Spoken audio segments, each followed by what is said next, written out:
আরে আরে যাচ্ছ কোথায়? দাঁড়াও দাঁড়াও, দেখো দেখো আমি চলে এসেছি তোমাদের সাথে আবার রেসিপি শেয়ার করার জন্য। চলো চলো শুরু করা যাক ভিডিওটা। আসসালামু আলাইকুম বন্ধুরা, তোমরা সবাই কেমন আছো? আশা করি খুবই ভালো আছো। কি ভাবছো বিয়েবাড়ি ভিডিও নিয়ে আসবো বলে রান্নার ভিডিও নিয়ে চলে এলাম? না না না, এটা দেখে নাও, এর পরেই আসবে ধামাকাদার বিয়েবাড়ির রেসিপি। ঠিক আছে, চলো চলো এটা একটু দেখে নাও কষ্ট করে। এটা হচ্ছে ডলের বড়ি দিয়ে পটলের একটা রেসিপি। চলো, পটল আর আলুটাকে ভালো করে তো ধুয়ে নিয়েছি এখানে কেটে। তারপরে একটা স্পেশাল মশলা রেডি করে রেখে দেবো 1 ঘন্টার তারে।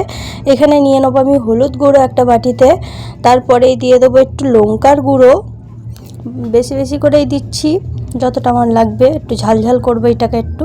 তারপর একটু ধনে আর জিরে গুঁড়ো দিয়ে দিলাম। এটাকে ভালো করে একটু জল দিয়ে একদম পানি দিয়ে ভালো করে ভিজিয়ে রেখে দেবো। প্রায় 1-1.5 ঘন্টার মতন আমি ভিজিয়ে রেখেছিলাম। আমার কাছে গোটা মশলা নেই বলে আমি এইভাবে একটা কাঁচা মশলার স্মেল বের করার চেষ্টা করেছি, তাই অনেকটা সত্যি কাঁচা মশলার মতনই স্মেল বেরিয়েছিল আর টেস্টিও হয়েছিল খেতে। চলো, এই দেখো এখানে টমেটো, পেঁয়াজ আর আদা রসুনের নিয়ে নিচ্ছি। চলো পেস্ট করে নিয়ে চলে আসি একচোটে। এই দেখো পেস্ট করে নিয়ে চলে এলাম, সব কটাকে একসাথে পেস্ট করে নিয়েছি আমি, আলাদা আলাদা কিছু করিনি। সেই তো একইভাবেই রান্নাটা হবে। তারপরেই দেখো এখানে ডালের বড়িটাকে নিয়ে নিয়েছি, এটাকেও ভেজে নেবো, রান্নার মেন সুন্দরী। দেখো এখানে কড়াই বসিয়ে দিয়েছিলাম, কড়াইতে আমি তেল দিয়ে দিয়েছিলাম। তারপরে দিয়ে দিচ্ছি পটল আর আলু কেটে রাখা, ধুয়ে রাখা একদম ভালো করে পরিষ্কার করে দিয়ে দিলাম। তারপর একটু হলুদ গুঁড়ো আর একটু লবণ গুঁড়ো দিয়ে ভালো করে একদম ভেজে নেবো, একদম ঝাঁকানাকা করে আমি নাড়িয়েও নেবো। আমার গলাটা না বসে গেছে, একটু কিছু মনে করে না, আমার খুবই কাশি হয়েছে ওই জন্য। তারপরেই দেখে নাও এখানে আমি চলে এলাম সুন্দরীটাকে নিয়ে মঞ্চে একটু সাজুগুজু করার জন্য। এই হচ্ছে নায়িকা, রান্নার মেন। তারপরে দেখো খুব ভালো করে আমি লাল লাল করে ভেজেও নিয়েছি। আর এটা এবারে দেখো কড়াটাকে পরিষ্কার করে নিয়েছি, অনেকটা লেগে গিয়েছিলো। তারপরে তেল দিয়ে দিলাম। তারপরে আমি ফোড়নের জন্য দিয়ে দেবো 2টো শুকনো লঙ্কা আর 2টো তেজপাতা ছিঁড়ে দিয়েছি, একটু স্মেলটা ভালো বেরোয় বলে। দেখো ছিঁড়ে আমি দিয়ে দিলাম এখানে। তারপরে এটাকে ভালো করে একদম নাড়িয়ে নেবো। তারপরেই দিয়ে দেবো ওই বাটা মশলাটাকে, দেখতেই পাচ্ছ আমি মিক্সচারে পেস্ট করে নিয়েছিলাম, তোমরা পারলে শিলে পেস্ট করতে পারো, কোনো ব্যাপার না, তাড়াতাড়ি হয়ে যাবে বলে আমি মিক্সচারে করে নিয়েছিলাম। তোমরা তো জানো তাড়াতাড়ি মানে একদম সুপার টুপার হিট হয়ে যাবে। এই দেখো এখানে একদম হগলভাবে কষাবে, একদম ঝাঁকানাকা করে কষাবে। তারপরে একটু লবণ দিয়ে দেবে, একটুখানি কষিয়ে কাঁচা গন্ধটা একটু চলে যাবে, তখনই লবণটা দিয়ে দেবে পরিমাণ মতন। ওইখানে পটল ভাজা আলু ভাজাতে নুন দিয়ে দিয়েছিলাম, তাই জন্য আমি রান্নাতে একটু অল্প করে নুনটা দিলাম। তারপর লাগলে ফের দেবো।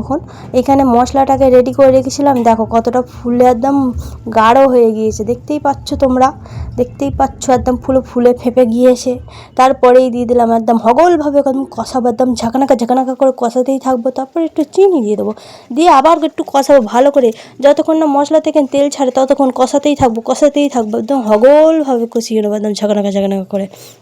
দেখতেই পাচ্ছ কালারটা কত সুন্দর এসছে একদম। তারপরেই দিয়ে দিচ্ছি পটল আর আলু ভেজে রাখাটাকে দিয়ে দিলাম, অনেকটা সেদ্ধ হয়ে গেছে, নেতিও গিয়েছে, দেখতেই পাচ্ছ। এটাকে বেশি সেদ্ধ করার দরকার নেই, খুব ভালো করে একটু কষিয়ে নিলেই হয়ে যাবে, একদম অল্প পানি দিয়ে একদম সেদ্ধ করে নিতে হবে। তারপরেই দেখো ঝাঁকানাকা করে কষিয়ে নিচ্ছিলাম, কত সুন্দর কালারটা লাগছে না, দারুণ হয়েছিল খেতে। কিন্তু আমার শাশুড়ি তো একদম আমুল চেটে খেয়েছে।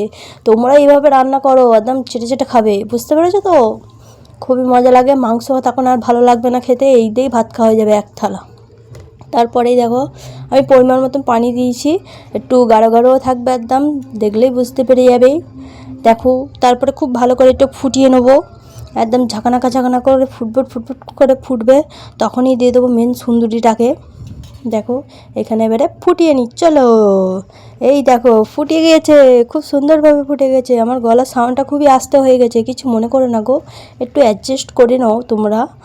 দেখো মেন সুন্দরীটাকে দিয়ে দিলাম মঞ্চেতেই।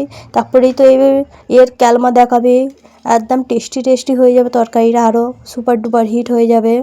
দেখো আমি দিয়ে দিলাম, এবারে একটুখানি ফুটিয়ে নেবো, ফুটিয়ে নিয়েই নামিয়ে নেবো, দেখতেই পাবে। এই দেখো কেমন হয়েছে, দেখো পুরো একদম গাঢ় মাখা তরকারি। এই দিয়ে তো 1 থালা ভাত উড়ে যাবে, কি তাই তো নাকি?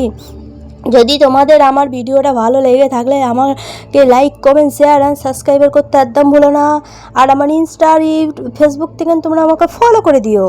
চলো টাটা, তোমরা আমার নেক্সট ভিডিওর জন্য ওয়েট করো আর আমার চ্যানেলগুলোকে ফলো আর সাবস্ক্রাইবার করে রেখো। টাটা।